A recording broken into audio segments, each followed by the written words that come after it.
सभी साथियों को मेरा प्रेम भरा नमस्कार। राष्ट्रीय एनजीओ महासंघ के इस विशेष चैनल द एनजीओ गुरु पर आप सभी लोगों का हार्दिक स्वागत है। हर वर्ष की तरह इस वर्ष भी राष्ट्रीय एनजीओ महासंघ का प्रयास है कि हम अपनी जो संबद्ध संस्थाएं हैं, हमारा जो राष्ट्रीय एनजीओ महासंघ परिवार के जो मेंबर एनजीओज हैं, उनको हम कैसे और ज़्यादा बेहतर बना सकें, कैसे हम उनकी फाइनेंशियल सस्टेनेबिलिटी पर जो है जोर दे सकें। इस बात के लिए राष्ट्रीय एनजीओ महासंघ हमेशा से ही प्रयासरत रहा है और आगामी वित्तीय वर्ष 2026 में, जैसा कि आप सभी जानते हैं कि अब ग्रांट्स का एक दौर रहेगा, अपॉर्चुनिटीज़ बहुत ज़्यादा रहेंगी हमारे पास ग्रांट्स की।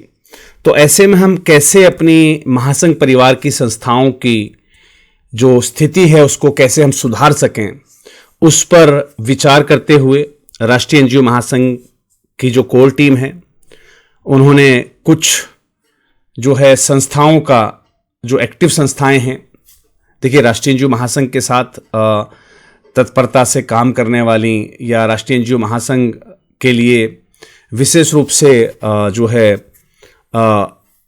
अपने स्तर पर जो है प्रयासरत रहने वाली जो संस्थाएं हैं, आपके सेवा कार्यों के आधार पर राष्ट्रीय एनजीओ महासंघ के लिए जो आपका उत्तरदायित्व है वो आप कैसे निभा रहे हैं, इन सभी बेसिस पर इस वर्ष राष्ट्रीय एनजीओ महासंघ ने 10 संस्थाओं का चयन किया है, जिनकी कंप्लीट ग्रांट एप्लीकेशन की जो जिम्मेवारी है वो टीम द एनजीओ गुरु की रहेगी। यानी कि हमारी जो टीम है, द एनजीओ गुरु की जो पूरी टीम है, वो इन पर्टिकुलर संस्थाओं के लिए पूरे साल ग्रांट आवेदन खुद से करेगी। इन संस्थाओं को ग्रांट आवेदन की जो टेंशन है वो बिल्कुल भी लेने की आवश्यकता अब नहीं रहेगी।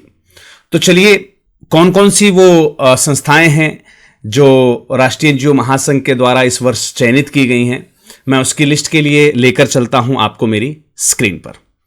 जी हां, राष्ट्रीय एनजीओ महासंघ के उत्कृष्ट द्वारा जो है उत्कृष्ट सेवा कार्यों के लिए जो संस्थाएं चयनित की गई हैं, इसमें पहला नाम है कयाम खानी फाउंडेशन, उदयपुर, राजस्थान। दूसरा नाम है नेवल समुदाय कल्याण संघ, दिल्ली। तीसरा नाम है न्यू शिव शक्ति शिक्षण संस्थान, चरखी दादरी। चौथा नाम है माधव जन कल्याण फाउंडेशन, हरियाणा। पांचवा नाम है संगम सेवालय, छतरपुर, मध्य प्रदेश। छठा नाम है सज्जन सेवा संघ, गोहाना, हरियाणा। सातवां नाम है इसमें खुशहाली सेवा संस्थान, इंदौर, मध्य प्रदेश का। आठवां नाम है इसके अंदर Awadh folk art group, Lucknow, Uttar Pradesh का। नौवां नाम जो है इसके अंदर वो है अर्पित ग्रामीण विकास एवं प्रशिक्षण संस्थान, घाटमपुर, कानपुर, उत्तर प्रदेश का। उसके बाद 10वां और आखिरी, last but not the least, ठीक है, मैं बिल्कुल कहना चाहूंगा, 10वां नाम है सुशीला वेलफेयर फाउंडेशन, मिर्जापुर, उत्तर प्रदेश का। उपरोक्त सभी संस्थाओं को सबसे पहले आपके सेवा कार्यों के आधार पर आपके चयन होने पर बहुत बहुत शुभकामनाएं। अब मैं आपको बताना चाहूंगा ये चयन किसके लिए किया गया है।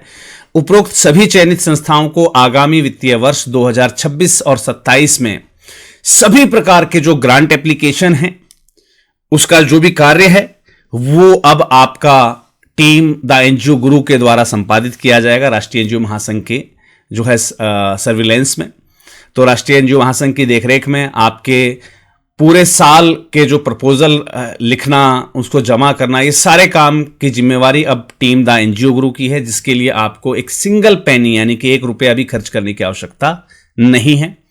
अर्थात इन सभी चयनित संस्थाओं के लिए इस वर्ष ग्रांट आवेदन की जिम्मेवारी महासंघ की है, जिसके लिए चयनित संस्थाओं को कोई भी शुल्क वहन नहीं करना है। कुछ विशेष बातें रहेंगी इस पर्टिकुलर स्कीम की।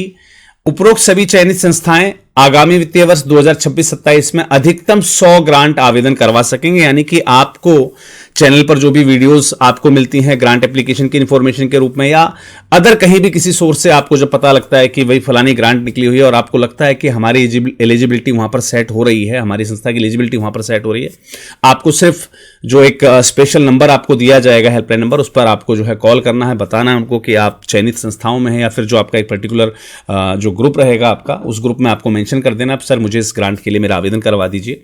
तो टीम जो है उस पर्टिकुलर ग्रांट का आवेदन खुद से करेगी आपकी।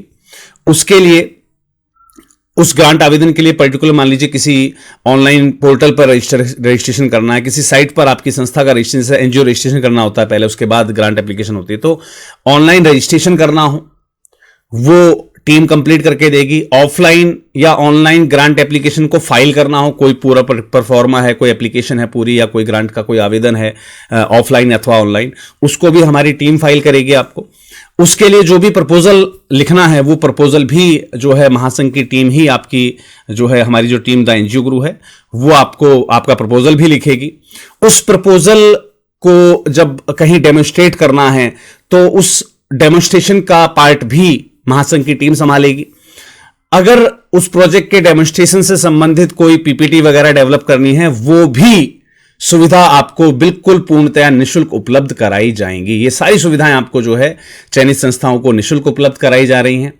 ध्यान रखिएगा, केवल प्रोजेक्ट डेमोन्स्ट्रेशन के लिए, मान लीजिए हमारी कोई संस्थान है, जैसे इंदौर में हमारी संस्थान चयनित हुई है, कोई किसी और राज्य से संस्थान जो है चयनित हुई है, वहां पर आपका कोई प्रपोजल जो है वो एक्सेप्ट हो जाता है और वहां पर डेमोन्स्ट्रेशन के लिए बुलाया जाता है। तो अगर डेमोन्स्ट्रेशन के लिए आप टीम द एनजीओ गुरु को अगर आप बुला रहे हैं, तो जो भी रिप्रेजेंटेटिव, ऑथराइज रिप्रेजेंटेटिव आपके उस प्रोजेक्ट के डेमोन्स्ट्रेशन के लिए आएगा, उसका टू एंड फ्रो का जो भी चार्जेस होगा, जो उसकी बोर्डिंग लॉजिंग की सुविधाएं हैं, वो आपको देखनी होंगी। अब किसी भी प्रकार का अगर कोई ऑफलाइन ग्रांट सबमिशन आ जाता है, मान लीजिए ऑफलाइन रूप से, यानी कि डाक आग के माध्यम से आपसे जो है डॉक्यूमेंटेशन मंगाए गए हैं, तो ऐसे में जो ग्रांट प्रपोजल से संबंधित जो फोटोकॉपीज निकलेंगी, या जो कोरियर चार्जेस होंगे, या पोस्टल के जो भी चार्जेस होंगे, वो सिर्फ संस्था को वहन करने होंगे। बाकी की सारी सुविधाएं आपको राष्ट्रीय एनजीओ महासंघ की तरफ से निःशुल्क उपलब्ध कराई जा रही हैं। और इन सभी चयनित संस्थाओं की जितनी भी गतिविधियां हैं, तमाम जो आपकी गतिविधियां हैं, वो भी राष्ट्रीय एनजीओ महासंघ के दिशा निर्देश के अंतर्गत ही संपादित करवाई जाएंगी। तो एक बार फिर से आप सभी चयनित संस्थाओं को बहुत बहुत शुभकामनाएं। आप मेरी स्क्रीन से जो है स्क्रीनशॉट भी ले सकते हैं। कायम खानी फाउंडेशन उदयपुर राजस्थान, नेवल समुदाय कल्याण संघ दिल्ली, न्यू शिव शक्ति शिक्षण संस्थान चरखी Dadri, Madhav Jan Kalyan foundation Haryana, Sangam Sevalaya Chhatarpur Madhya Pradesh, Sajjan Seva Sangh Gohana Haryana, Khushhali Seva Sansthan Indore Madhya Pradesh, Awadh folk art group Lucknow Uttar Pradesh, Arpit Gramin Vikas एवं प्रशिक्षण संस्थान घाटमपुर कानपुर उत्तर प्रदेश, और सुशीला वेलफेयर फाउंडेशन मिर्जापुर उत्तर प्रदेश। इन सभी चयनित संस्थाओं को एक बार फिर से शुभकामनाएं। और बाकी जो हमारी संस्थाएं हैं राष्ट्रीय एनजीओ महासंघ परिवार की, आपसे मेरा आग्रह है कि आपकी जो ग्राउंड एक्टिविटीज हैं उनको बढ़ावा दीजिए। आप राष्ट्रीय एनजीओ महासंघ के प्रति थोड़ा सा समर्पण अपना दीजिए। राष्ट्रीय एनजीओ महासंघ के द्वारा जो इन्फॉर्मेशन आपको शेयर की जाती है उसको आप अन्य संस्थाओं तक पहुंचाएं। गाइडलाइंस को आप फॉलो करना स्टार्ट करें।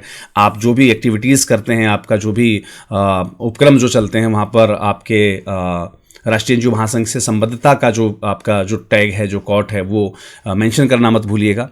चलिए, ऐसे ही, और अगर अभी तक मेरे कुछ व्यूअर्स हैं जो राष्ट्रीय एनजीओ महासंघ परिवार का हिस्सा नहीं है, तो बिल्कुल सर, राष्ट्रीय एनजीओ महासंघ परिवार से आज ही आप अपना एफिलिएशन ले लीजिए, अपने राष्ट्रीय एनजीओ महासंघ की सदस्यता ले लीजिए, और ऐसे ही उपक्रमों में आप लाभार्थी के रूप में आगे जो है निखरने के लिए तैयार हो जाइए। चलिए, मिलते हैं अगले किसी और वीडियो में नई किसी जानकारी के साथ। तब तक के लिए सभी को जय हिंद, जय भारत, धन्यवाद। और इन सभी संस्थाओं को एक बार फिर से आपके चयन के लिए हार्दिक शुभकामनाएं। साधुवाद, धन्यवाद।